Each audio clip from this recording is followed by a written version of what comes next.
आता दोघांनी हळदी कुंकू वाहून देवाला नमस्कार करा आणि आशीर्वाद घ्या.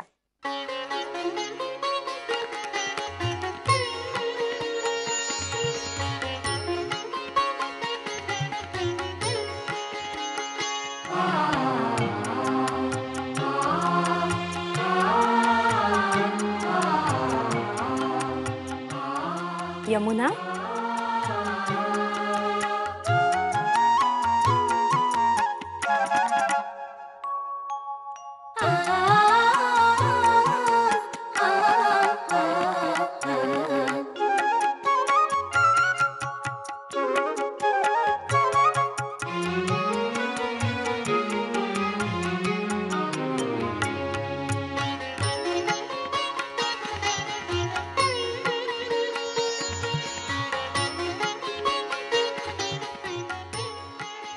हे देवघर मला फार आवडले.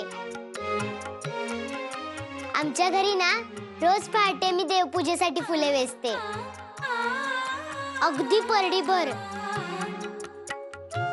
जास्वंद, जाई-जुई, सोनचाफा, कृष्ण कमळ, खूप खूप फुले वेचते.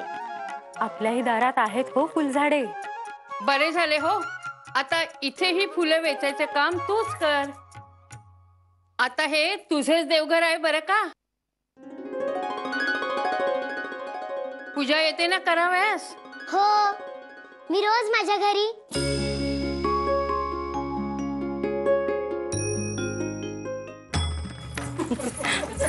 अगं अगं अगो बाई, ही धावत कुठे गेली अशी अचानक.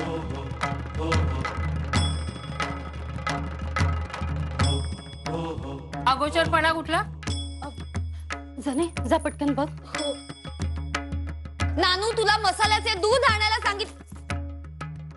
गणेश काका, माझी पिशवी कुठे आहे? अगं हे मुली काय करतेय ही? पूजा सोडून आली ना. अरे देवा देवा.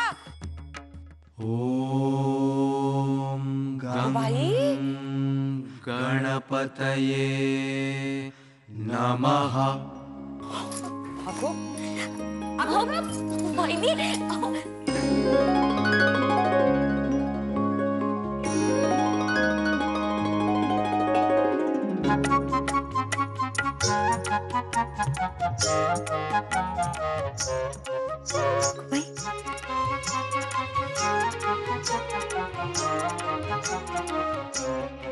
अगो बाई, हे काय? मी घरी असताना रोज या गणपती बाप्पाची पूजा करीत असे. त्याला सगळे सगळे सांगत असे, म्हणून मी त्याला इथे पण घेऊन आले. छानच आहे हो मूर्ती.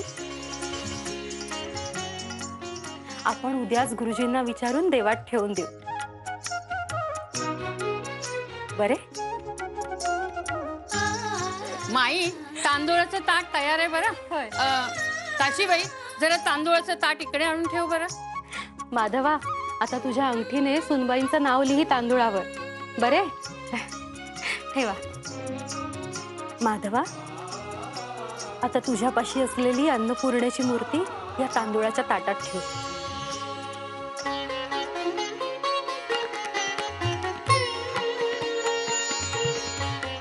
आधी श्री गणेशा लिही आणि मग लिही सुनबाईंचे नाव.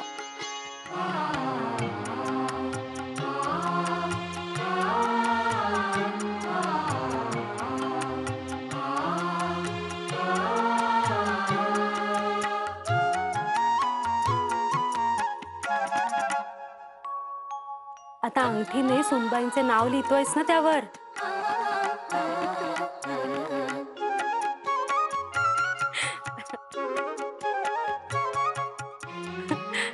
लिही ना माधवा, लिहितोयस ना.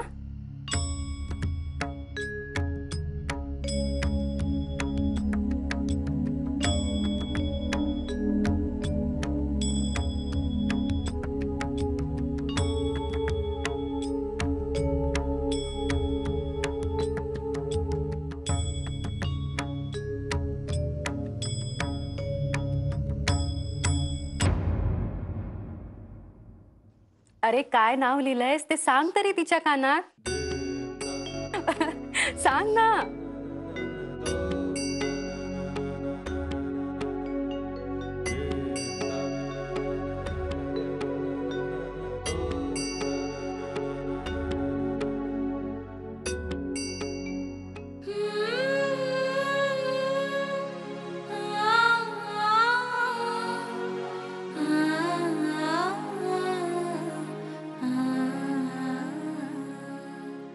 बरे बरे मीच सांगते, थांबा. काय नाव लिहिलंयस बघू तरी. रमा. रमा.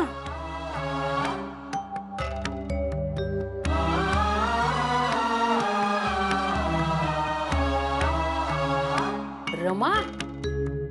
अगो बाई, परत पहिल्या बायकोचंच ना. अजून तिच्या आठवणीतून बाहेर आला नाही वाटतं. अहो काहीतरीच काय.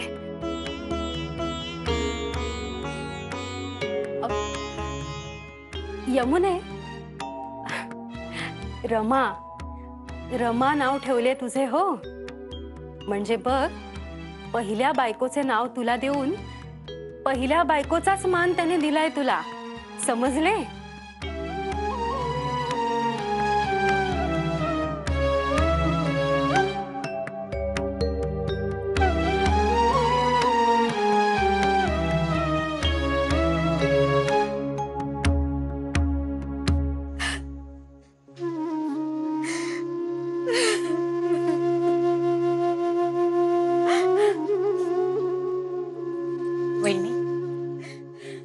रडू नका.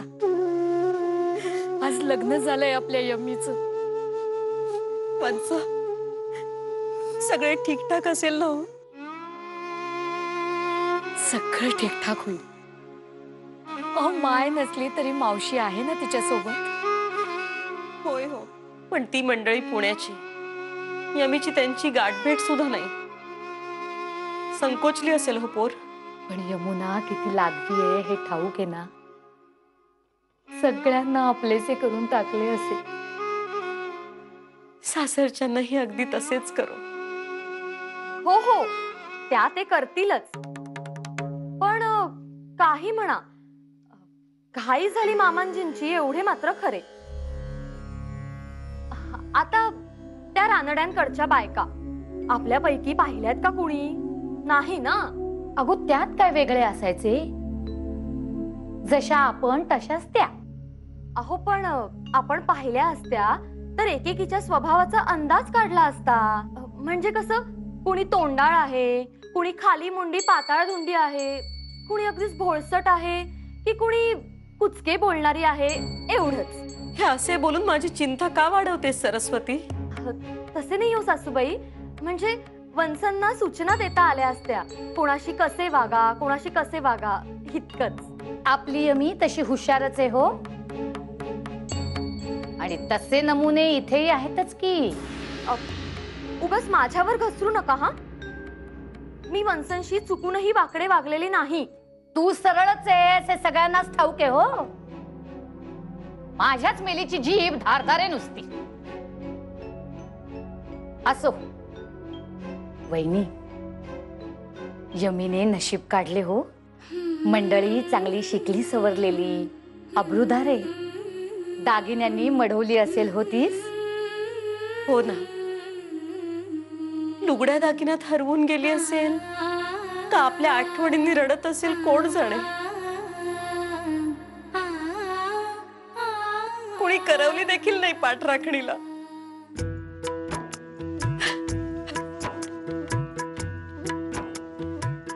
वहिनी, अहो रडू यायचेच नाही असे कसे होईल. पण यमी तुमच्या संस्कारात वाढली. तारतम्य आहे हो तिच्याजवळ. अण्णाकडे बघून रडू आवरेल होती. तिला ठाऊक आहे तिच्या बापाचा किती जीव आहे तिच्यावर. आपण रडलो तर बापाच्या काळजाच लागे. आवरते गेल हो रडू ती, आवरते गेल. आई, वरातीची धुमधाम सुरू झाली की यमीला किती मज्जा वाटेल ना. मोठी वरात असेल ना यमीच्या लग्नाची.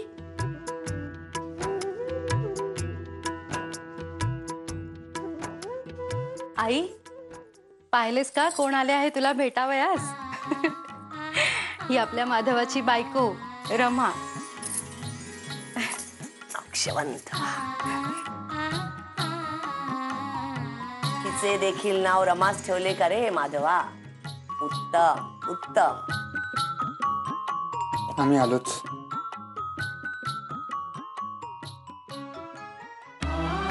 विधवा विवाहाचा कट्टर पुरस्कार करून स्वतःवर वेळ आल्यावर मात्र एका लहान वयाच्या कुमारिकेशी लग्न करणाऱ्या महादेव गोविंद रानडे यांचा मी निषेध करतो.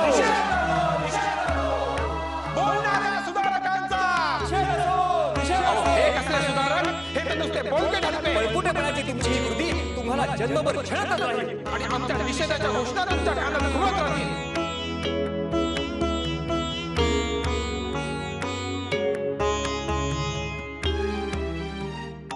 आम्हास ठाऊक आहे, आता आपली आठवण काढणे म्हणजे द्वितीय पत्नीवर अन्याय करण्यासारखे आहे. आणि न्यायबुद्धीने वागणे हा तर आमचा अंगीकृत धर्म आहे. आम्ही भ्याड, पळपुटे, बोलके, सुधारक अशी शेलकी विशेषणे सहन केली, ती वडिलांवर अन्याय होऊ नये या भावनेने घेतलेल्या निर्णयापोटीच. तेव्हा द्वितीय पत्नीवर आम्ही कदापिही अन्याय करणार नाही. आधी त्या ताईचा राग काढ. तिला शांत करशील तरच या घरात तुझ्या आयुष्याला शांती मिळेल. हो.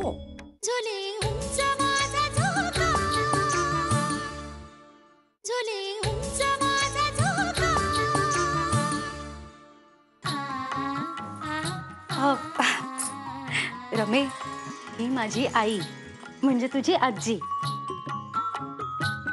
माझे राहू दे गो. ती कारल्याची वेल ताई ती कुठे दिसत नाही ते? तिचा आशीर्वाद घेतला का? अगदी बरोबर ओळखलेत तुम्ही आजी. त्यांस वाटत होते की माप ओलांडून आत आल्यानंतर प्रथम त्यांचा आशीर्वाद घेतला जाईल. ते तर झालेच नाही. उलट पक्षी देवघरातील विधी आटोपल्यानंतर माई सरळ तुमच्याकडे घेऊन आल्या. त्यामुळे गुस्सातच त्यांच्या खोलीत जाऊन बसल्या आहेत त्या. अगो बाई, माझ्या मनात तसले काहीच नव्हते हो. उगीच का कारले म्हटले मी तीस? मुळासारख्या गोड माणसांच्या सहवासात राहूनही कडवटपणा काही जावयाचा नाही तिचा. रमा, ही ताई म्हणजे कोण माहितीये का? तुझ्या नवऱ्याची, माधवाची मोठी काकू, म्हणजे तुझ्या थोरल्या सासूबाई, ताई सासूबाई. बोलण्यात आहेत तिखट जराशा, पण स्वयंपाकातल्या तिखट पिठात कोणी हात नाही धरणार हो यांचा. उत्तम स्वयंपाक करतात. तू यांच्या हाताखाली धडे गिरवलेस तर तूही सुगरण होशील हो, तुझ्या ताई सासूबाईंसारखी. शिकशील ना? हो, शिकेन ना. आणि ना आमची दुर्गा अक्का सुरईच्या वड्या एकदम उत्तम करते. दुर्गा अक्का, उद्या करशील का? जळलं मेल्याचं लक्षण.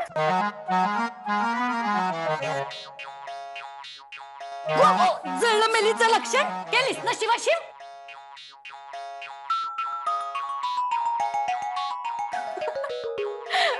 माई याला हव्या आहेत ना, म्हणून बघा कसा लाडी गोडी लावतोय. वहिनी, हा तुझा मोठा धीर बर का, निळकंठ.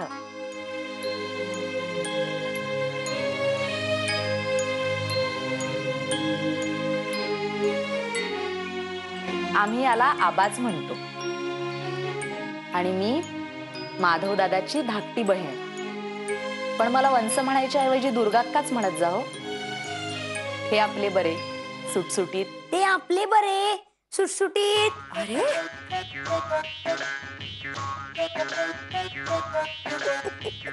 आणि बरे का रमा, हा तुझा धाकटा धीर श्रीपाद.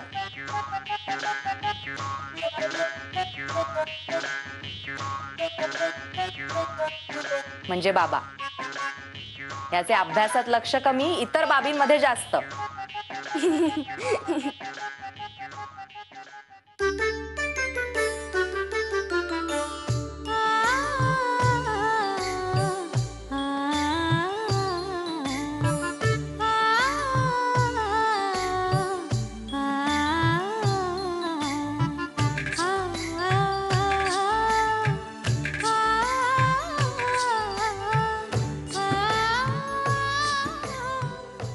काही नाही. काय झाले गो रमा?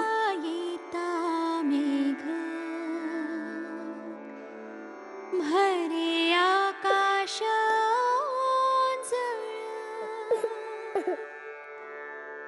माळ ही व्रताची जपता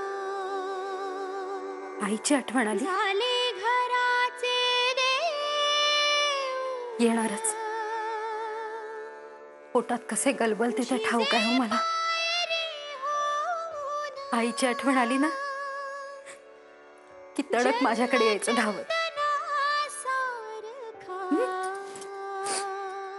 आणि खुशाल मला आई म्हण, आई म्हण, माई म्हण, तुला जे हवं ते म्हण, पण तुझी आई इथेच आहे,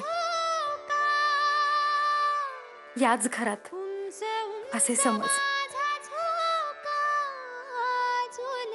रमा, हे तुझेच घर आहे. ही सारी माणसे तुझीच आहेत, समजले?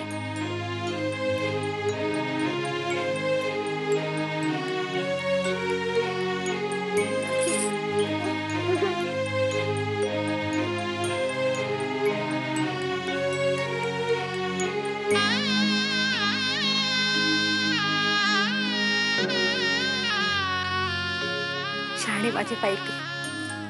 ये बाय ये.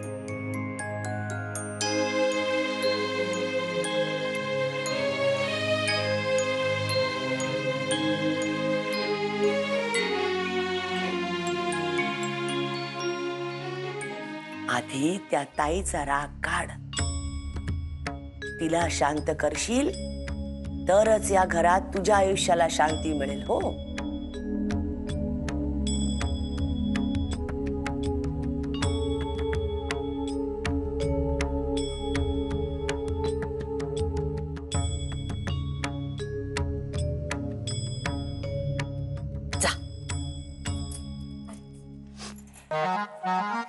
आजी आम्हाला अक्रोड आणि बदाम दे ना. धपाटे देते मेल्यानं. अक्रोड खाताय. मा ओलांडल्यावर माझ्या नव्हे तर निदान या नात्याच्या तरी पाया पडायला हवे होते तूस. देखल्या देवा दंडवत मला नको. झुले उंच माझा झोका, झुले उंच माझा झोका. ये, मी तिथे आले ना तर ते आणखीनच रागवते. त्यापेक्षा तू असे कर की तू एकटीच जा आणि त्यांना म्हणावं की चुकले माझे. साऱ्या घाईगडबडीत तुमच्या पाया पडायचे राहूनच गेले, पण मी मुद्दाम नाही केले असे काही. कळले का? कळले ना? हो. आणि तरी सुद्धा त्यांचा राग शांत झाला नाही ना तर त्यांना म्हणावं की स्वयंपाकात त्यांच्या आवडीची काजूची उसळ केली आहे, म्हणजे त्यांचा पारा लगेच खाली येईल. कळले? जा, ही बघ, ही माधवाची खोली आणि ती ताई काकूंची खोली. जा अगो, जा ना. जा जा जा जा. अगो जा, मी आहे. जा, काही नाही होणार.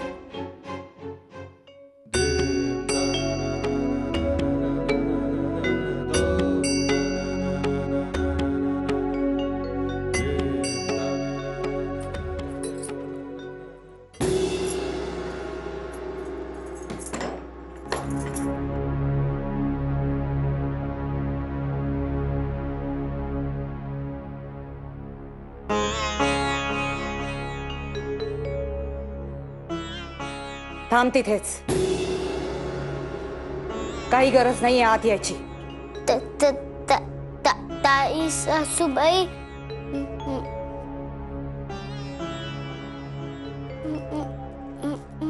मला तुमच्या पाया पडावयाचे आहे. तुम्ही वळा ना. आत्ता पाया पडायचे तूस? अगो, रानड्यांच्या घराण्याची ही थोरली सून आहे. तुझ्या सासवेची मोठी जाऊ. वयाने जरी लहान असले ना तरी सगळ्या घरात वडीलधारी. मा ओलांडल्यावर माझ्या नव्हे तर निदान या नात्याच्या तरी पाया पडायला हवे होते तूस. आता काय देखल्या देवा दंडवत मला नको. घरातल्या ह्याच्या त्याच्या पाया पडून तू आता इथे येतेस. काही गरज नाहीये पाया पडायची. चालती हो.